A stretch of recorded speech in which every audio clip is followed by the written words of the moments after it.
بسم اللہ الرحمن الرحیم بسم اللہ الرحمن الرحیم الحمد لأہلہ والصلاة علی اہلہا۔ عزیز طلبہ، السلام علیکم ورحمۃ اللہ وبرکاتہ۔ شرح الامہ اول کتاب الصلاۃ درس نمبر 52، نماز کے لیے مسجد کی فضیلت کے بارے میں گفتگو ہوگی۔ نماز کے لیے مسجد سب سے بہتر مکان ہے، اس کی فضیلت پر گفتگو ہوگی۔ یہاں پر ایک سوال ہوگا کہ عورت کے لیے، خاتون کے لیے گھر بہتر ہے یا مسجد؟ مساجد کی فضیلت اور درجات میں اختلاف پر بھی بحث ہوگی، اور مسجد الحرام کے فضائل بیان کیے جائیں گے جو مکہ مدینہ میں ہے، کعبہ کے ارد گرد ہے۔ سب سے پہلے عبارت کو دیکھتے ہیں۔ فرماتے ہیں والافضل المسجد لغیر المرأة او مطلقا بناء على اطلاق المسجد على بیتها بالنسبة الیہا کما ينبه علیہ، وتتفاوت المساجد فی الفضیلة بحسب تفاوتها فی ذاتها او عوارضها ككثير الجماعت۔ مسجد کی فضیلت کے بارے میں فرماتے ہیں والافضل المسجد، نماز پڑھنے کے لیے سب سے بافضیلت جگہ مسجد ہے۔ یہ تو شہید اول کا جو ہے عبارت ہے۔ شہید ثانی فرماتے ہیں کہ یہ مسجد کی نماز کے لیے جو افضلیت ہے، لغیر المرأة، یہ عورت کے علاوہ کے لیے ہے، یعنی مرد کے لیے فضیلت ہے مسجد کی، عورت کے لیے وہ فضیلت نہیں ہے۔ او مطلقاً، یا مرد اور عورت دونوں کے لیے ہی نماز کی جگہ کے لیے فضیلت مسجد کو حاصل ہے، لیکن مسجد عورت کی اس کا گھر ہے۔ بناء علی اطلاق المسجد علی بیتها بالنسبۃ الیہا، اس نظریے کی بنیاد پر کہ مسجد کا اطلاق اور استعمال ہوتا ہے اس کے گھر پر، بالنسبۃ الیہا، عورت کے لیے اس کی مسجد اس کا گھر ہے، اس کی فضیلت اسی میں ہے کہ وہ اپنے گھر میں نماز پڑھے، کما ینبہ علیہ، جیسا کہ شہید اول لمح میں آئندہ باسوں میں اس پر اشارہ فرمائیں گے۔ وَتَتَفَاوَتُ الْمَسَاجِدُ فِي الْفَضِيلَةِ، مسجدیں فضیلت میں درجات کے لحاظ سے مختلف ہیں۔ مکہ مدینہ کی جو مساجد ہیں ان کی فضیلت اور ہے، بازار کی مسجد کی فضیلت اور ہے۔ تو بعض اوقات یہ تفاوت درجات بحسب تفاوتها فی ذاتها، خود ان مساجد کی ذات کے حوالے سے ان میں درجات کا تفاوت ہے۔ مسجد الحرام جو کہ مکہ میں ہے، مسجد نبوی جو مدینہ میں ہے، مسجد کوفہ اور مسجد جو فلسطین میں ہے، تو یہ وہ مساجد ہیں جو ذات کے لحاظ سے دوسری مساجد سے فضیلت رکھتی ہیں۔ او عوارضها ككثير الجماعت، یا پھر ہو سکتا ہے کہ کچھ مساجد اپنی ذات کے حوالے سے برابر ہوں، لیکن بعض ایسی عارضی صفات ان کے اوپر طاری ہو جائیں کہ جس سے ان کی فضیلت دوسری ان جیسی مسجد سے بھی بڑھ جائے۔ ككثير الجماعت، جیسے بازار میں دو مسجدیں ہیں مختلف جگہوں پر، اب بازار کی مسجد کی فضیلت تو برابر ہوتی ہے، 12 نمازوں کے برابر ہوتی ہے، ایک نماز کی اس میں فضیلت، لیکن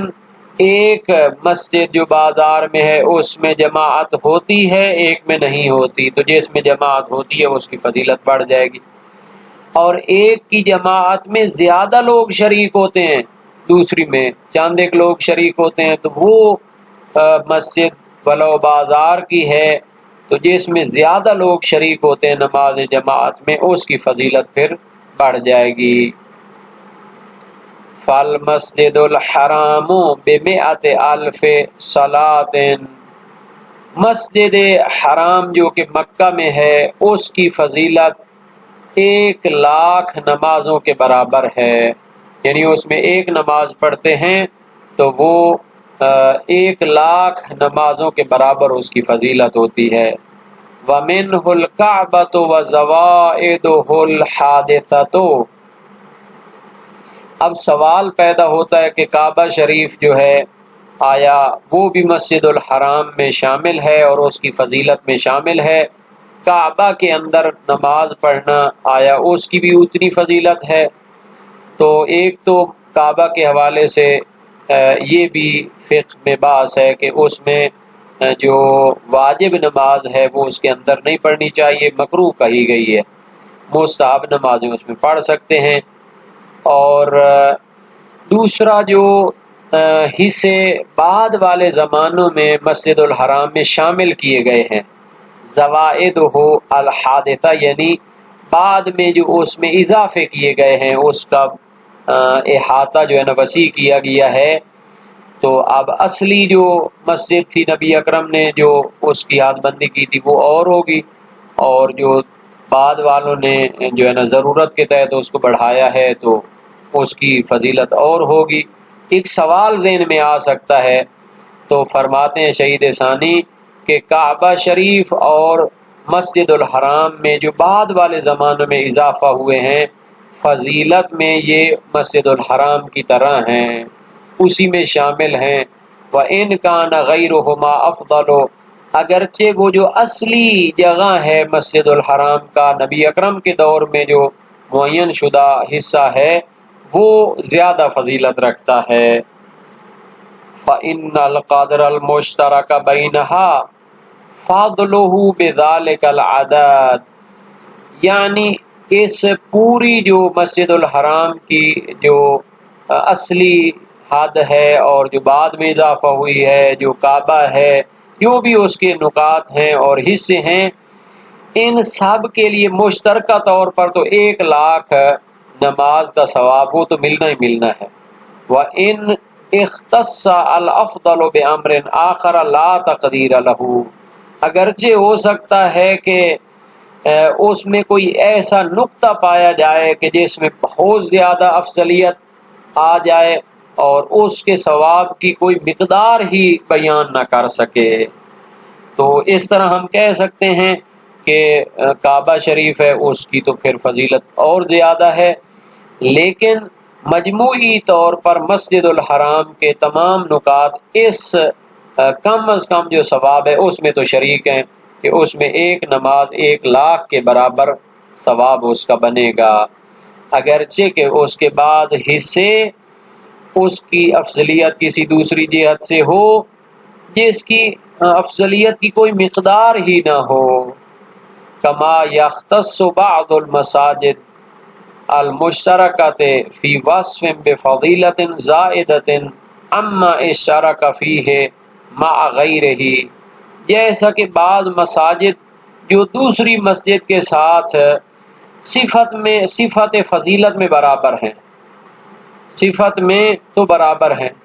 لیکن اس میں خاص قسم کی ایک زائد فضیلت پائی جاتی ہے، جو یعنی اس کے ساتھ شریک مسجد تھی نام میں عنوان میں، اس کی نسبت اس میں کوئی خاص فضیلت بھی پائی جاتی ہے،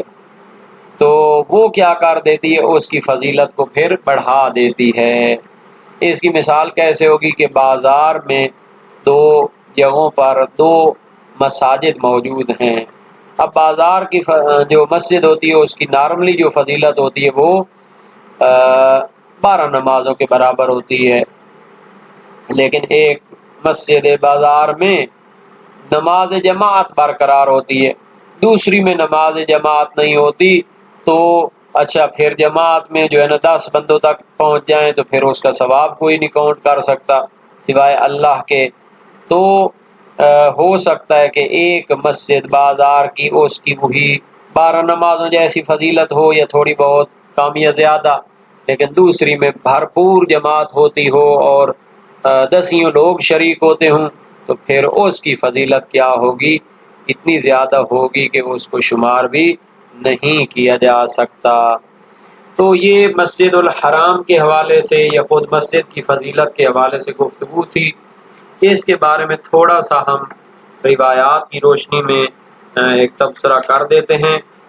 تو یہ جو کہا گیا ہے کہ نماز کے لیے پر فضل اور پر افضلیت جو جگہ ہے وہ مسجد ہے، تو مردوں کے لیے واجب نماز کے لیے بہترین جگہ مساجد ہیں، اس میں کوئی اختلاف نہیں، اور بہت زیادہ روایات اس کی تائید کرتی ہیں۔ ایک تو نبی اکرم کی مشہور حدیث ہے لا صلاۃ لجار المسجد الا فی المسجد، کہ مسجد کے پڑوسی کے لیے نماز نہیں ہوتی مگر مسجد میں پڑھے، یعنی اس کی نماز کی فضیلت نہیں ہوتی، کمال نہیں ہوتا۔ یہ جناب علی حدیث موجود ہے باب نمبر 2 ابواب احکام مساجد میں، مرسلہ ابن ابی عمیر بعض اصحاب میں ہی سے ہے۔ ان کا بیان ہے، میں نے امام صادق علیہ السلام سے عرض کی انی لاقرأ الصلاۃ فی مساجدہم، میں ان کی مسجدوں میں نماز پڑھنے سے گریز کرتا ہوں، فرمایا ایسا نہ کرو، فریضہ اور نافلہ اس میں ادا کرو۔ یہ بھی جناب اسی باب 1 ابواب احکام مساجد میں موجود ہے۔ طلحہ بن زید کی امام صادق علیہ السلام سے روایت ہے، اور آپ نے اپنے والد گرامی کے واسطے سے امام علی علیہ السلام سے روایت کی ہے لا صلاۃ لمن لم یشہد الصلوات المکتوبات من جیران المسجد اذا کان فارغا صحیحا، یا ایک انسان مسجد کا ہمسایہ ہو اور بالکل صحیح و سالم بھی ہو اور واجب نمازوں کو مسجد میں نہ پڑھے تو اس کی نماز نہیں ہے۔ قرآن میں بڑی فضیلت بیان کی گئی ہے مسجد کی، انما یعمر مساجد اللہ من آمن باللہ والیوم الاخر واقام الصلاۃ وآت الزکاۃ، یا آت الزکاۃ اس طرح ہے۔ اور یعنی واقعاً جب ہم مسجد کی فضیلت کے حوالے سے قرآن و سنت کی روشنی میں بحث کرتے ہیں تو اس مقام کی بہت زیادہ فضیلت ہے۔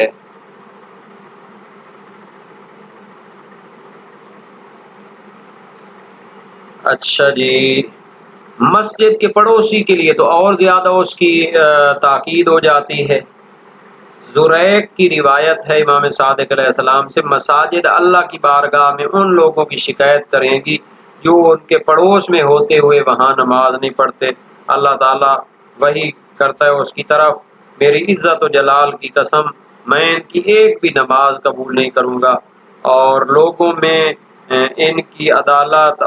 کو ظاہر نہیں کروں گا، اور ان کو میری رحمت نہیں پہنچے گی، اور یہ میری جنت میں میرے ہمسائے نہیں ہوں گے، میری رحمت کے ہمسائے نہیں ہوں گے۔ باب 2 ابواب احکام مساجد میں ہے۔ یہ تو تھا مرد کی نسبت۔ عورت کے لیے تو ہشام بن سالم کی روایت امام صادق علیہ السلام سے صلاۃ المرأۃ فی مخدعها افضل من صلاتها فی بیتها وصلاتها فی بیتها افضل من صلاتها فی الدار، عورت کا اپنے گھر کے اندر وہ جو چھوٹی سی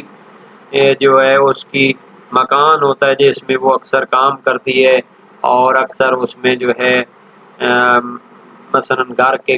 جو ضروریات ہیں ان کو بناتی ہے، اس کے اندر اس کو کوٹھڑی سی کہہ سکتے ہیں، چھوٹا سا مکان کہہ سکتے ہیں، اس کا گھر کے باقی جگہوں پر نماز پڑھنے سے بہتر ہے، فضیلت ہے کہ وہ اپنی کوٹھڑی میں نماز پڑھے، اور گھر میں اس کا نماز پڑھنا اس سے بہتر ہے کہ وہ مثلا اپنے گھر کے وسیع تر احاطے میں نماز پڑھے۔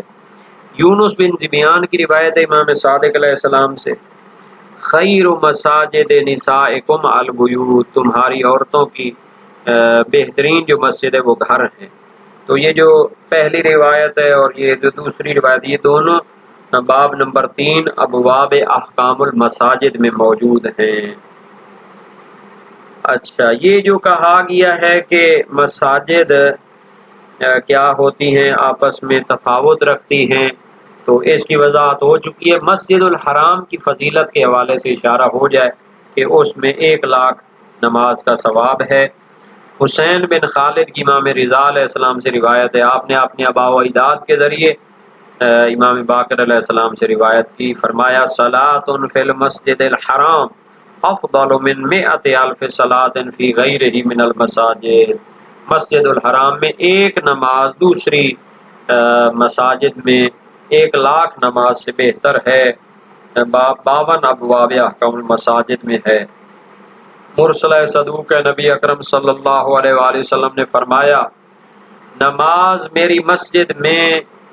1,000 نماز کے برابر ہے دوسری مساجد میں سوائے مسجد حرام کے۔ فَإِنَّ الصَّلَاةَ فِي الْمَسْجِدِ الْحَرَامِ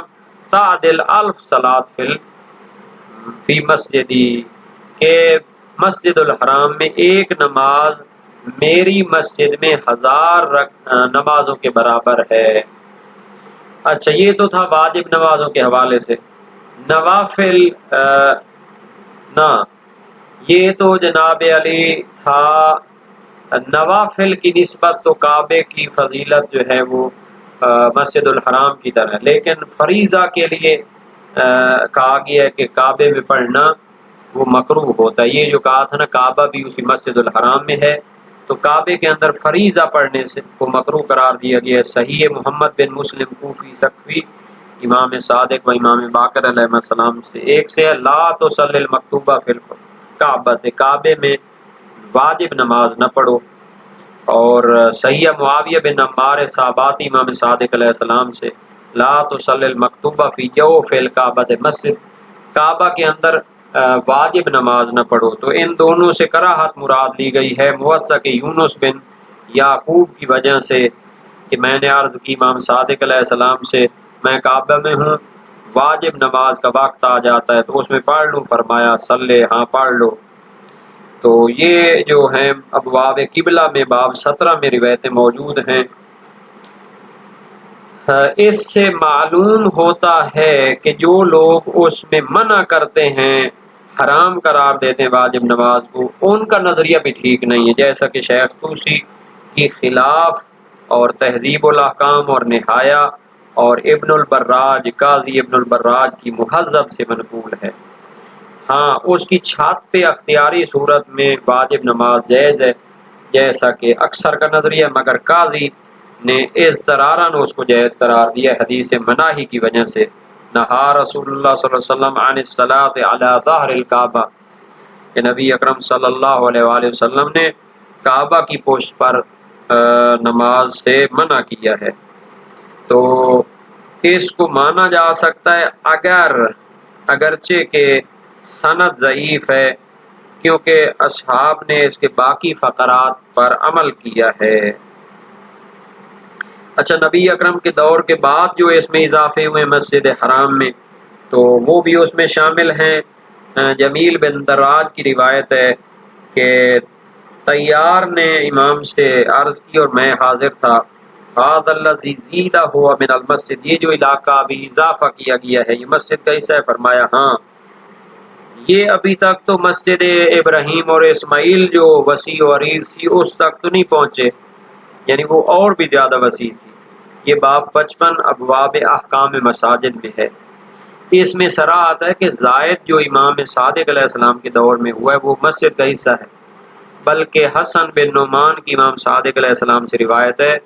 اما زادو فی المسجد الحرام، مسجد الحرام کے اضافوں کے بارے میں فرمایا ان ابراہیم و اسماعیل حد المسجد الحرام ما بین الصفا والمروہ، ابراہیم اور اسماعیل نے تو مسجد الحرام کو صفا اور مروہ کے درمیان تک جو ہے نا وسیع علاقے میں کیا تھا، اس کی حد بندی کی تھی۔ تو بہرحال جو علاقہ اس سے خارج ہے تو وہ مسجد نہیں ہوگا، اگرچہ کہ دوسری جگہیں ان میں اور زیادہ فضیلت ہو جو اصلی مثلا مسجد الحرام کی جگہیں ہیں کعبہ کے سوا، تو باقی مگر نصوص سے ظاہر ہوتا ہے کہ فضیلت میں سارے اس کے حصے برابر ہیں۔ تو یہ تھی جناب علی مسجد الحرام کی فضیلت کے حوالے سے۔ بارک اللہ فیکم۔